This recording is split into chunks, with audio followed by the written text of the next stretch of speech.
오늘 본문은 마태가 예수님의 사역을 집약적으로 처음 소개하는 그런 부분입니다. 예수님 사역의 중심은 복음 전파입니다. 복음 전파, 좋은 소식, 복된 소식을 알리는 것입니다. 예수님은 이 땅에 복된 소식을 알리고 사람들로 하여금 그 복을 받기를 원하셨습니다.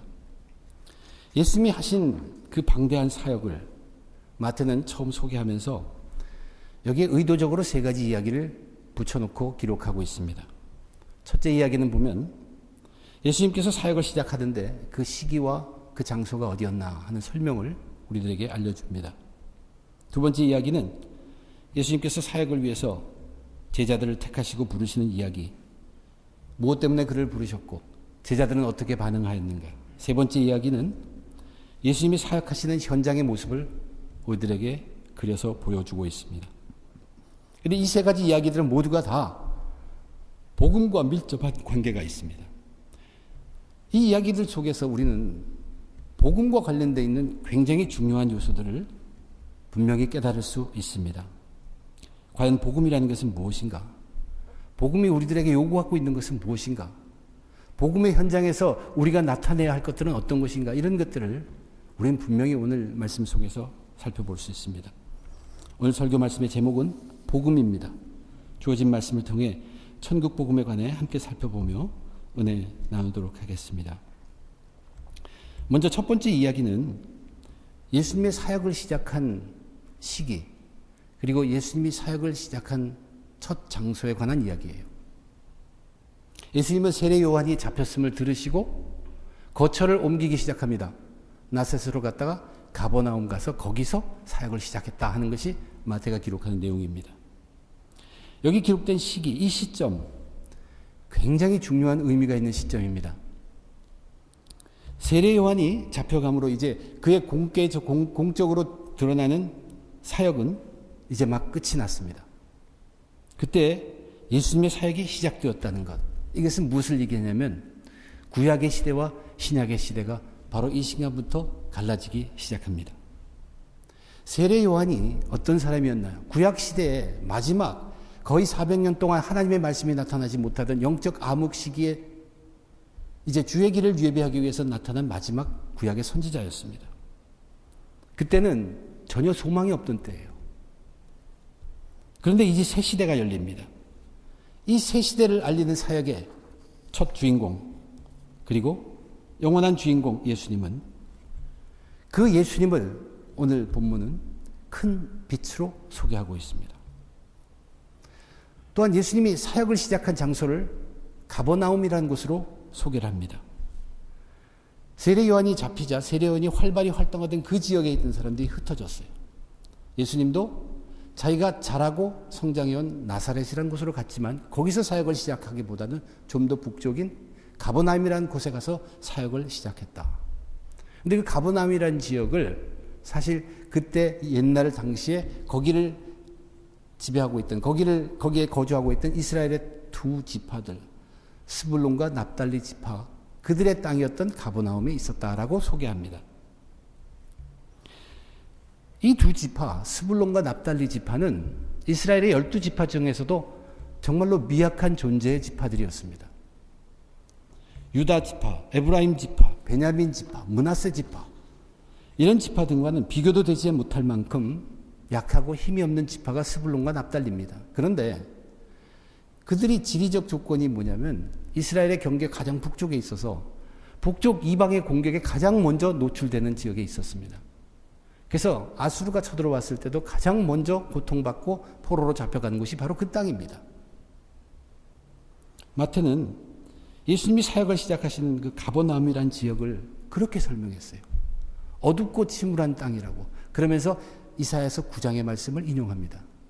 그것이 오늘 기록된 그 두 절, 15절과 16절의 말씀이고, 이사야서 9장은 저와 여러분이 굉장히 잘 아는 구절이 그 후에 나옵니다. 어떤 얘기냐면 한 아기가 우리에게 낳고 하나를 우리에게 주신 바 되었는데 그의 어깨에는 정사를 메었고 그의 이름은 기묘자라 모사라 전능하신 하나님이. 이렇게 이어지는 그 말씀이 이사야 9장에 있습니다.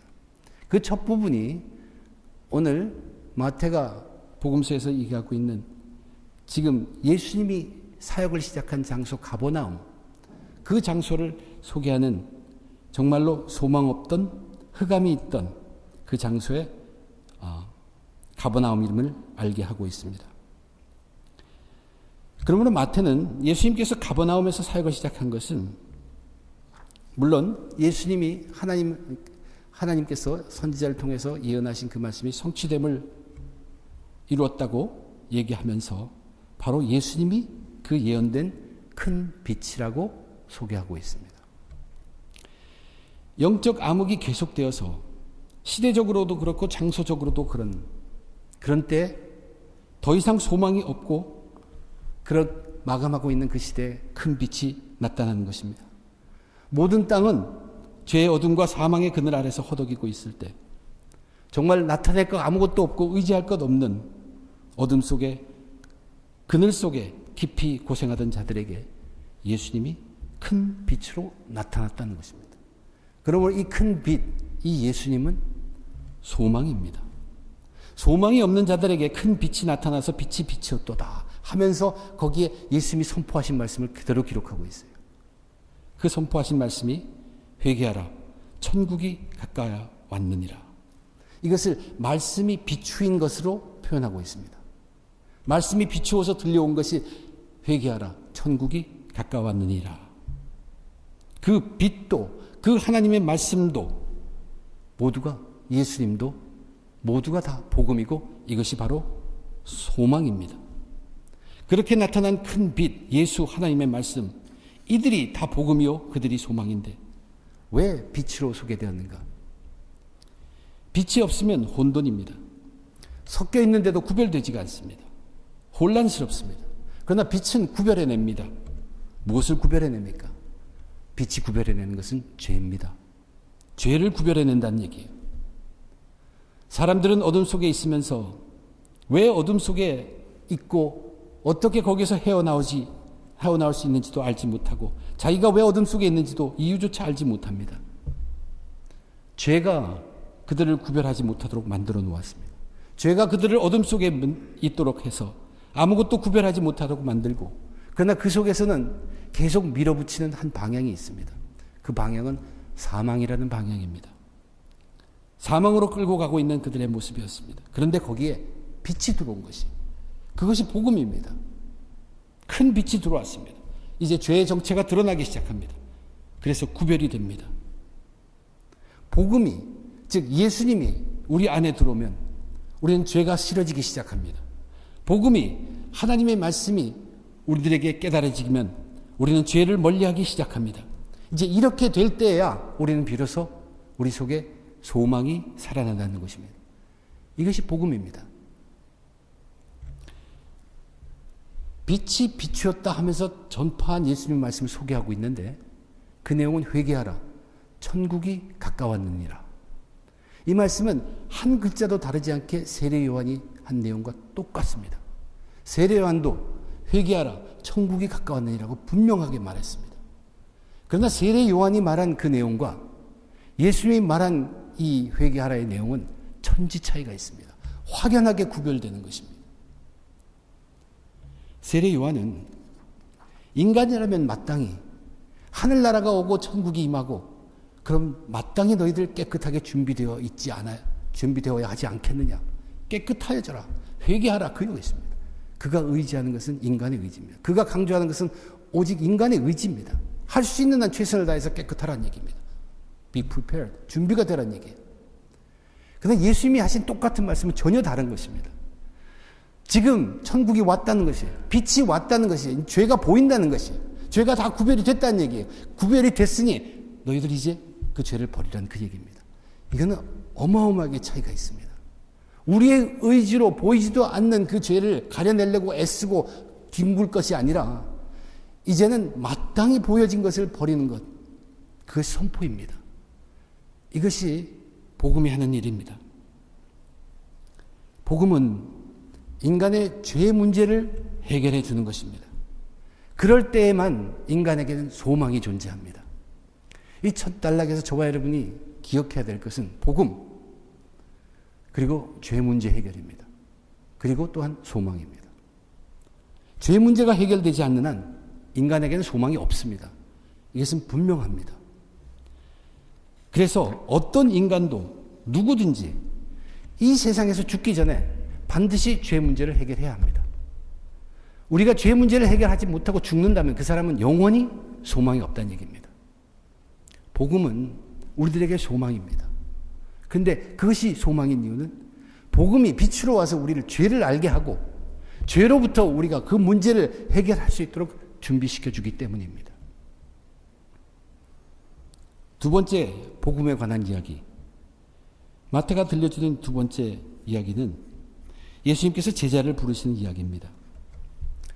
사역을 함께 감당할 동역자들, 베드로와 그 형제 안드레, 요한과 그 형제 야고보.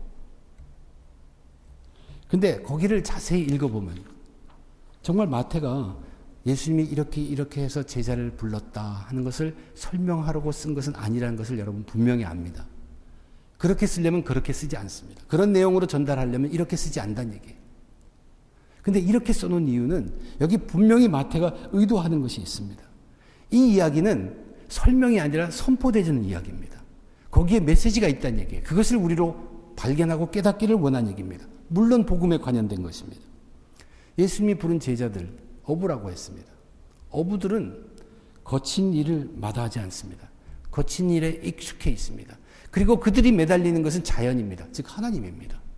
물고기를 주시고 바다, 풍랑, 거기에 의존할 수밖에 없는 사람들, 어부들이었습니다. 그런데 특별히 그 많은 제자들 중에서 베드로와 요한이 부각되어 있습니다. 성경 전체에 통해서 베드로와 요한 이 둘은 정말로 개성이 뚜렷한 제자들로 기록됩니다. 베드로를 행동파라고 얘기한다면 이 말이 맞는지 모르겠지만 요한은 관계파라고 부를 수 있겠습니다. 베드로는 몸으로 뛰어드는 사람이에요. 예수님이 물 위로 걸어오는 것을 베드로가 봤어요. 그러면서 예수님한테 뭐라 그러냐면 당신이 주님이시면 나로 명하여서 물 위로 걸어오라고 명해 주십시오. 그러면서 물 위로 걸어갑니다. 얼마 가지 못해서 빠져요. 그렇지만 그가 그렇게 행동으로 보였기 때문에 온 인류 중에서 정말 물 위를 걸어간 사람은 베드로밖에 없을 것입니다. 자기도 행해야겠다는 것입니다. 예수님을 잡으러 사람들이 몰려왔을 때 그때도 칼을 빼서 적의 귀를 하나 자른 사람이 베드로였습니다. 베드로는 행동하는 사람이에요. 그렇지만 그는 요한의 강점인 관계에 대해서는 굉장히 약합니다. 베드로가 쓰러진 데가 언제입니까? 베드로가 정말 자신이 통곡한 적이 언제입니까? 그들은 예수님이 잡혀갔을 때 자기가 따라가면서 뭘 할 수 있을까 하고 행동을 하려고 따라갔습니다. 근데 도저히 그 상황에서 무엇을 할 수가 없었어요. 그런데 그러한 베드로에게 사람들이 알아보고 너와 예수님의 관계에 대해서 계속 집중적으로 질문했습니다. 이 관계에 대해서 무척 약한 베드로였어요. 그래서 거기에서 예수님과의 관계를 부인을 하게 됩니다.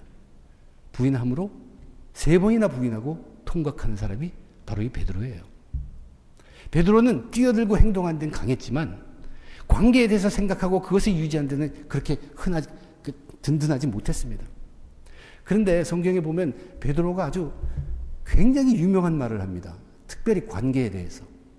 예수님께서 사람들이 나를 누구냐 이렇게 얘기할 때 이제 제자들에게 너희들은 나를 누구라 하느냐. 그때 놀랍게도 베드로가 그런 얘기죠. 주는 그리스도시여 살아계신 하나님이시니이다. 하나님의 아들이시니이다. 주는 그리스도시여 살아계신 하나님의 아들이시니이다. 이거는 완전한 관계를 정확하게 포악한 것입니다. 베드로로서는 이것을 감당하지 못해요. 그때 예수님께서 뭐라 그래요? 이것을 알게 한 것은 혈육이 네가 아니란 얘기예요. 이것을 알게 한 것은 내 아버지다. 하나님이 지금 알게 해서 너에게 얘기하게 했다는 얘기예요. 베드로는 관계에 대해서 무지약했습니다. 그러나 하나님이 하시면 그 관계의 문제도 능히 해결될 수 있습니다. 거기에 비해서 요한을 생각해 보십시오. 요한은 철저하게 이 관계를 내가 누구인가 그리고 내가 저분과는 어떤 관계가 그것이 굉장히 중요한 사람이에요. 요한이 어떤 가정교육을 받고 자랐습니까? 그 어머니가 누구입니까? 마태복음 나중에 20장에 보면 요한의 어머니가 요한과 야고보의 어머니가 예수님께 나옵니다. 그래서 예수님께 부탁을 해요. 나중에 내 아들 이 둘을 하나는 우편에 하나는 좌편에 앉혀 해달라고. 주님과의 관계, 그것을 계속 주장하는 그 가정입니다. 그리고 예수님도 이 요한을 너무나 잘 알아요. 예수님이 십자가에 못 박혀 돌아가실 때 어머니에게 요한을 보여주면서 아들이니다. 그리고 요한에게 내 어머니다. 관계입니다. 이 관계에 굉장한 민감한 요한이에요. 정말 베드로는 행동파고 이 요한은 관계파입니다. 오늘 예수님께서 이 베드로와 요한을 부르는 모습도 똑같습니다. 예수님께서 베드로를 부를 때 베드로가 뭘 하고 있었다고 기록합니까? 정확하게 보면 그물을 던지고 있었습니다. 그는 행동을 해야 합니다. 그물을 던지고 있어요. 고기잡이를 하고 있었어요. 근데 예수님이 나를 따라오라 하니까 행동을 스탑합니다. 예수님이 원하는 다른 행동을 위해서 예수님을 쫓아갑니다. 그것이 그의 믿음이었습니다. 그가 보여준 믿음은 행동을 수반한 믿음입니다. 야고보는 요한은 어떻습니까? 요한은 자기가 어부이기 때문에 배에 앉아서 아버지와 함께 있었습니다. 근데 예수님이 따르라고 하니까 배와 아버지를 버려두고 예수를 따르니라고 되어 있죠. 배를 버렸다는 것은 자기가 이제 어부라는 신분을 버리고 내가 누구라는 것을 버린 것입니다. 그것이 요한의 모습이에요. 그리고 아버지를 버렸다는 것, 아버지와의 그 부자지간 그 관계도 버렸습니다. 다른 관계를 위해서, 더 깊은 관계를 위해서, 예수와의 관계를 위해서 그는 예수를 따랐습니다. 믿었다는 얘기예요. 믿음의 두 가지를 보여주고 있습니다. 행위가 있는 믿음뿐만 아니라 깊은 관계 속에 이루어진 온전한 믿음을 여기에 나타내고 있다는 얘기예요. 복음은 바로 이런 믿음을 요구합니다. 그런데 이 말씀 속에 예수님께서 그들을 부르는 그 일, 첫째 단락에서는 죄의 문제, 빛을 얘기하면서 죄를 얘기했죠. 내가 이제 너를 베드로와 그 형제에게 사람을 낚는 어부가 되게 하겠다. 사람을 낚는 어부라는 것은 영혼을 구원하는 것을 의미합니다. 여러분도 잘 아실 것입니다. 죄의 문제가 해결되면 이제 영혼의 문제가 구별됩니다. 영혼이 구원을 받는 이 놀라운 일에 복음이 계속 사람들로부터 요구하는 것은 믿음입니다. 우리는 믿음으로 구원에 이르게 되는 것이죠. 근데 그 믿음을 마태복음에는 베드로를 얘기하고 요한을 얘기하면서 행동이 따르는 믿음, 그리고 관계를 깊이 이어가는 그 믿음, 이 두 가지의 믿음으로 우리에게 보여주고 있습니다. 또 하나 이 속에 강조되어 있는 것은 그러한 온전한 믿음, 행위가 있는 믿음과 정말로 예수님만을 나의 주로 여기며 하는 관계의 믿음을, 온전한 믿음을 위해서는 버려야 한다는 것입니다. 다 놓고 떠나야 한다는 것입니다. 내가 꼭 어떻게 중요한 할 일이라도 이제 이 일을 위해서 버릴 수 있어야 되고, 아무리 나와 깊은 관계이고 뗄 수 없다고 할 그런 관계일지라도 예수님과의 관계를 더 깊게 하기 위해서 버릴 수 있어야 한다는 얘기예요. 여기서 강조되는 것이 소명감입니다. 예수님이 부르는 것을 컬링이라고 그러죠. 하나님이 부르심을 컬링, 부르심입니다. 이 소명감이 우리로 하여금 다른 것을 놓게 합니다. 그래서 온전한 믿음을 갖게 합니다. 그 온전한 믿음을 가질 때 바로 그 복음이 우리를 죄를 보게 하고 그 죄를 봄으로 해서 우리의 영혼은 구원을 받는다는 얘기입니다. 복음은 죄를 보게 하는 우리에게 소망을 주기도 하지만 복음이라는 것은 우리에게 믿음을 끊임없이 요구하는 것입니다. 저와 여러분, 그 온전한 믿음을 위해서 우리도 버릴 것 버려야 합니다. 세상의 모든 것을 다 가지고는 하나님의 일을 감당할 수 없다는 것입니다. 바른 믿음을 지킬 수 없다는 것입니다. 그래서 예수님도 너희들이 나를 따르려거든 자기를 부인하고 자기 십자가를 지고 나를 따를 것이니라고 분명히 말씀했습니다. 복음은 영혼을 구원하는 것인데 이 영혼을 구원하기 위해서 요구되는 것이 믿음입니다. 이 바른 믿음을 위해서 우리는 소명감을 가져 그 소명감으로 무엇이든 떨쳐버리고 놓을 수 있는 준비가 되어야 합니다. 구원받은 성도들은 자기 영혼의 구원뿐 아니라 이웃의 영혼의 구원을 위해서라도 그의 인생 중에 적어도 한 번은 강한 하나님의 부르심을 체험해야 합니다. 그리고는 그로부터 바로 그 소명을 가지고 평생을 살아가는 것입니다. 흐트러질 때마다 다시 또 믿음을 다져갑니다. 내 소명감을 다시 다져가는 것입니다. 그리고 영혼 구원을 위한 믿음의 삶을 삽니다. 이 믿음의 삶이라는 것은 계속해서 끊임없이 행위를 동반한 믿음뿐만 아니라 계속 없이 끊임없이 예수님과 손붙들고 가는 그 관계의 믿음, 이 믿음의 삶을 살아가는 것입니다. 복음이라는 것은 인간의 죄 문제를 해결해 주는 것입니다. 그렇게 함으로써야 우리는 소망을 갖게 됩니다. 그렇지 않은 사람은 전혀 소망이 없습니다. 이 생의 삶이 끝입니다. 죄 문제가 해결되지 않는 한 인간에게는 소망이 없습니다. 또한 복음은 영혼을 구원하는 것입니다. 이 영혼을 구원하기 위해서 요구되는 것이 믿음이고 우리의 믿음은 바른 믿음이 되어야 합니다. 행위가 있는 믿음뿐만 아니라 계속해서 손 놓지 않는 관계의 믿음을 우리는 이어가야 합니다. 그러기 위해서는 우리는 담대하게 놓을 수 있는 소명감이 있어야 합니다. 목사에게만 소명이 있는 것 아닙니다. 여러분 각자에서 하나님께서 주시는 놀라운 소명이 다 있습니다. 거기에서 우리의 믿음을 온전하게 해가는 것입니다. 행위로, 더욱 깊은 관계로. 이제 세 번째는 마지막 그 단락 얘기에서 복음의 현장을 마태는 우리들에게 보여주고 있습니다. 복음의 현장인 세상에서 예수님이 하신 일을 이렇게 기록합니다. 23절에 예수께서 온 갈릴리에 두루 다니사 그들의 회당에서 가르치시며 천국 복음을 전파하시며 백성 중에 모든 병과 모든 약한 것을 고치시니. 잘 보면 예수님이 하신 것이 그 사역이 크게 세 가지로 구분됩니다. 주님은 가르쳤습니다. 그리고 복음을 전파하셨습니다. 그리고 병을 고치셨습니다. 이것이 그런데 세 가지 같지만 사실 이것은 한 가지입니다.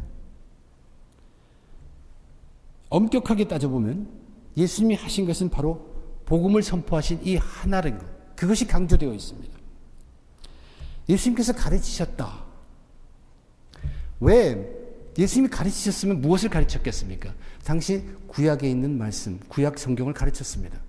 근데 마태가 지금 계속 우리의 본문을 이어가면서 우리들에게 알려주는 것이 뭐예요? 구약에 있는 모든 말씀은 지금 이 일이 예언되어지기 위해서 있었던 말씀이라는 얘기죠. 그러므로 구약에 있는 말씀을 가르친다는 것은 지금 이 일, 큰 빛, 예수, 복음, 이것을 설명하기 위해 필요한 것들이에요. 이것을 가르쳤다는 얘기예요. 그래서 예수님의 가르침은 복음 전파를 위한 가르침이었다는 얘기예요. 그들이 복음 전파를 받을 수 있도록 그들에게 영적인 밭을 제공해 주는 가르침이었습니다. 이것은 따로 지식을 위한 가르침이 아닙니다. 복음 전파를 위한 가르침이었다는 것이 분명합니다. 그래서 가르치시고 복음을 전파하시고 그 다음에 병 고침, 약함을 고쳐주는 기적을 행하십니다. 왜 이것을 행했을까? 주님이 하신 것, 사람들의 모든 병들, 모든 약함을 다 치료해 주신 것, 과연 이것은 무엇일까? 이것의 목적은 바로 그런 기적을 통해서 그 사람들로 하여금 그 기적을 베푸는 자에서 입에 나오는 그 복음 메시지, 거기에 권위가 있다는 것을 그들로 하여금 깨닫게 하기 위함입니다. 사실 원래는 그 전하는 떨어지는 복음이라는 말씀 자체의 능력이 있습니다. 그런데 그 말씀을 받을 때 사람들이 권위를 가지고 저기에 말씀에 권위가 있다고 받으면 그것이 능력을 행해서 죄를 보게 하고 영혼을 고쳐주고 우리를 구원시킵니다. 그러나 그러한 authority, 권위를 두지 않고 듣게 되면 그냥 들어왔다 나간다는 얘기입니다. 사람들이 예수님이 정말 모든 병이든 귀신도 쫓고 불치병도 해결하는 것을 보고 저 사람은 다르다는 얘기예요. 그러면 저분의 입에서 나오는 말은 보통의 말이 아니란 얘기예요. 그리고 들어보고 거기에 권위를 두고 듣다 보니까 그 말씀이 사람들을 치유하기 시작했어요. 그 말씀들이 속을 때리기 시작했습니다. 사람들을 애통하게 만들었습니다. 회개하게 만들었습니다. 그들은 모릅니다. 그런데 자기들의 영혼들이 지금 치유되고 있다는 얘기예요. 그 일이 벌어지고 있다는 얘기입니다. 그러므로 그런 사람들은 소망이 생기게 되고 기쁨이 따릅니다. 단지 이것이 나았다는 것이 문제가 아니라 저 말씀 속에 열쇠가 있다는 것을 안 사람들은 온 기쁨을 가지고 소망의 근원인 열쇠인 그분을 찾아간 것이 밥 먹는 거 준비한 문제가 아닙니다. 끝까지 따라다녔던 그들의 모습을 볼 수 있습니다. 특별히 스불론과 납달리 사람들은 그렇습니다. 그 사람들은 절망하던 사람이에요. 소망이 없었어요. 붙들 것이 아무것도 없었는데 이분은 내 병을 고쳐줄 뿐만 아니라 그래서 한번 잘 들어봤더니 그 말씀의 권위 속에 있고 그 말씀이 나를 치유하고 내 영혼을 바꾸고 내 죄를 보게 하시고 그래서 나를 구원하기 이렇게 하는 그 소망의 기쁨이 솟아오르는 것을 그들은 느꼈습니다. 그래서 따라다녔던 것입니다.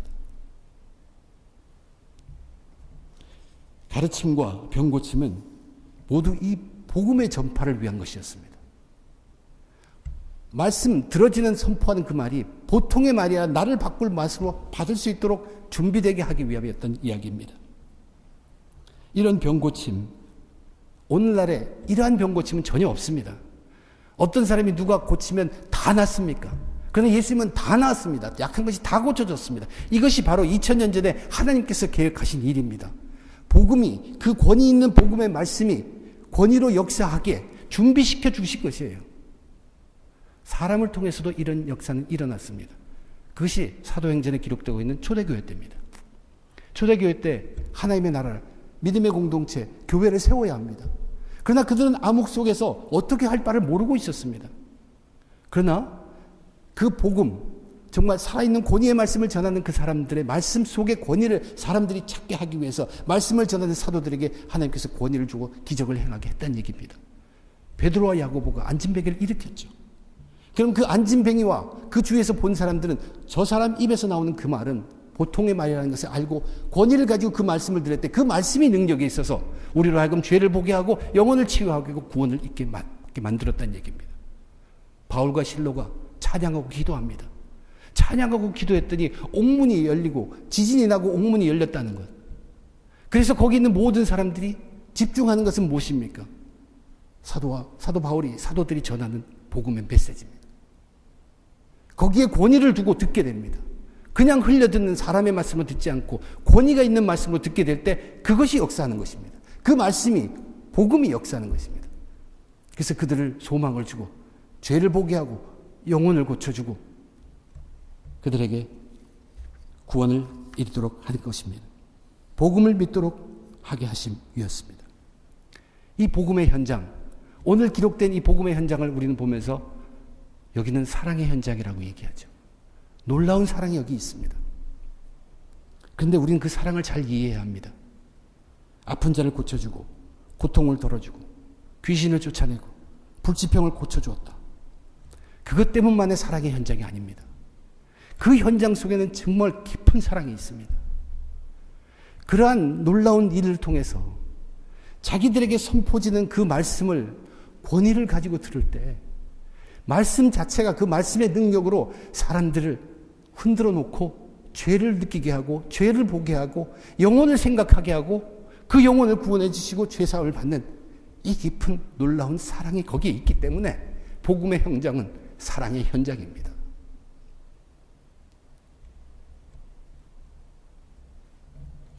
그 당시 사람들은 그러한 예수님이 세상적인 것으로 베푸는 혜택, 그것도 물론 좋았지만 그들이 정말로 가까이 느낀 것은 이 놀라운 가르침이 도대체 어디서 나왔느냐 하는 그 고백이었어요. 과연 이 사람이 누구길래 이런 놀라운 말씀이어서 내 마음을 뒤흔드냐는 얘기예요. 그래서 쫓아다녔던 사람입니다. 그런데 오늘 본문을 보면 소문이 퍼진다고 얘기합니다. 이 소문이라는 것은 인정한 생각과 함께 퍼져가는 것입니다.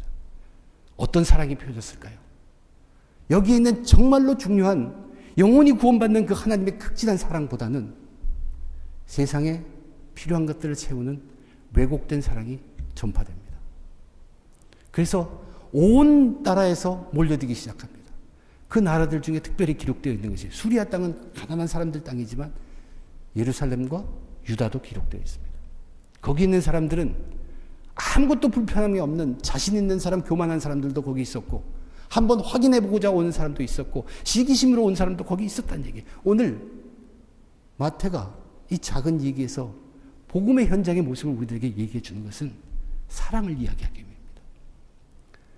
우리는 복음이 우리를 하여금 마음을 흔들어서 정말 죄된 나 사실 죄인으로 알게 하고 영혼의 문제를 해결받고 구원받는 그 하나님의 극진하신 놀라운 사랑에 그 사랑, 그것이 세상에 나의 필요를 채워주는 그 사랑으로 그 놀라운 사랑을 우리는 뺏겨서는 안 됩니다. 정말로 우리가 다시 한번 깊이 생각해야 할 문제입니다.